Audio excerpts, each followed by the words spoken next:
सभिनि दोस्तनि खे मुबारकियूं, रोज़नि जूं, तराबीअ जूं, दिलि जे गहराइनि सां सभिनीनि खे मुबारकियूं हुजनि। ऐं जेके बि दोस्त असांजा मके पाक मदीने में आहिनि, मिटनि अज़ीज़नि मुंहिंजा दोस्त आहिनि, मां उन्हनि खां इहो ई गुज़ारिश कंदुसि त अॼु भलारो ॾींहुं। अस्सलाम वालेकुम दोस्तो, मां आहियां तव्हांजो दोस्त मुजाहिद जमाली, तव्हां ॾिसी रहिया आहियो फेसबुक ऐं यूट्यूब चैनल। दोस्तो अॼु भलारो ॾींहुं आहे, ईद उल फितर जो ॾींहुं आहे अॼु।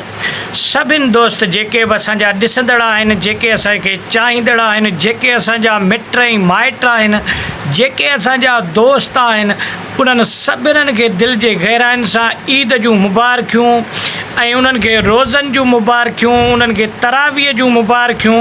दोस्तो कल्ह मां हिकिड़े कम सां, छाजे करे मां मज़ूर माण्हू आहियां, ॻाल्हि माण्हू सिधी कंदो, उन खां लिकाइण जो को फ़ाइदो कोन्हे को। मां पंहिंजे कम सां हुउसि, जेके दुबई ऐं सऊदी वारा मुंहिंजा माइट ऐं अज़ीज़ जेके दोस्त आहिनि, उन्हनि वटि कल्ह ग़ालिबन ईद थी वई हुई। इन जे करे उन्हनि खे मुबारक मां न ॾेई सघियुसि उन टाइम ते। इन जे करे अॼु उन्हनि खां माज़रत बि ऐं उन्हनि खे दिलि जे गहराइनि सां ईद जूं मुबारकियूं बि हुजनि। सभु दोस्त ख़ुशि हुजो ऐं पंहिंजे इलाइक़नि में पंहिंजनि दोस्तनि मिटनि माइटनि सां, पंहिंजे दोस्त अहबाबनि सां, सभिनीनि सां ख़ुशि हुजो। हे सेवियूं अची वियूं, उन सां खाऊं था। अॼु ईद जो ॾींहुं आहे, निमाज़ पढ़ी आयासीं ऐं ईदगाह ते निमाज़ पढ़ी आया आहियूं। उन जो वीडियो बि सॼो मां सेट करे आयो आहियां, सॼो ठाहे आयो आहियां। इंशाअल्लाह सुभाणे ताईं उनखे मां एडिट वेडिट करे ठाहे सुभाणे ताईं उहो वीडियो बि तव्हांजे मंज़र ते अची वेंदो, ॾिसंदव तव्हां फेसबुक ते। वीडियो सुठो लॻे त असांखे लाइक ऐं शेयर कयो। अॼु भलारो ॾींहुं आहे, ख़ुशियूं माणियो दोस्तो।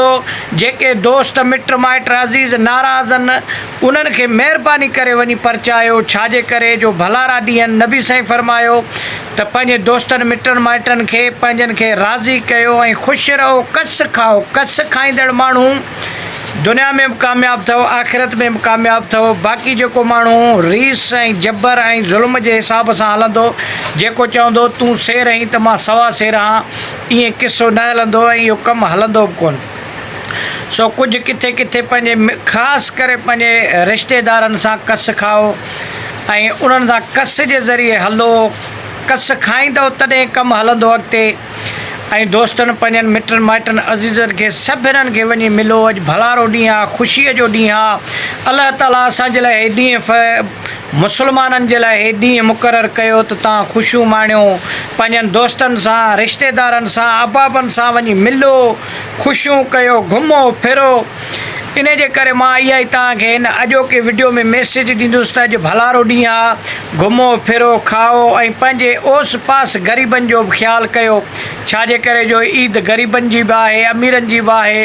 ऐं ख़ासि करे असांजे मुल्क में हींअर जेका सूरत हाल आहे त उहा इंतिहाई गंभीर आहे। ऐं खोड़ माण्हू वीचारा ग़रीब आहिनि, जेके कपिड़ा बि न वठी सघिया आहिनि ऐं खोड़ अहिड़ा ग़रीब आहिनि जेके सुठो खाधो बि न खाई सघिया आहिनि। सो मां सभिनि दोस्तनि खे गुज़ारिश कंदुसि त पंहिंजे ओस पास इलाइक़े जे माण्हुनि जो ख़्यालु कयो ऐं ईदी उन्हनि ॾे मोकिलियो। जे अलाह ताला तव्हांखे ॾिनो आहे त पंहिंजे हिसाब सां ईदी बि मोकिलियो, उन्हनि ग़रीबनि जी मदद बि कयो ऐं उन्हनि जे ख़ुशीअ सां साए शामिलु थियो ऐं यतीम जे मथे ते हथु रखो। अलाह ताला इन में ख़ुशि थींदो आहे ऐं अलाह ताला तव्हांजे लाइ आसानियूं फरमाईंदो। दोस्तो अॼोको वीडियो एतिरो। इहो वीडियो सुठो लॻे त लाइक ऐं शेयर कजो। वरी ॿीहर ईद जूं सभु ऐं भलारे मुल्क में हो तव्हां असांजे मुल्क पाकिस्तान जे लाइ दुआ घुरो ऐं असांजे लाइ बि दुआ कयो त अलाह ताला असांजे लाइ बि आसानियूं करे ऐं असांजो मुल्क पाकिस्तान जे लाइ बि आसानियूं करे। वॾी महिरबानी दोस्तो। सलामत, सिंध सलामत। वॾी महिरबानी।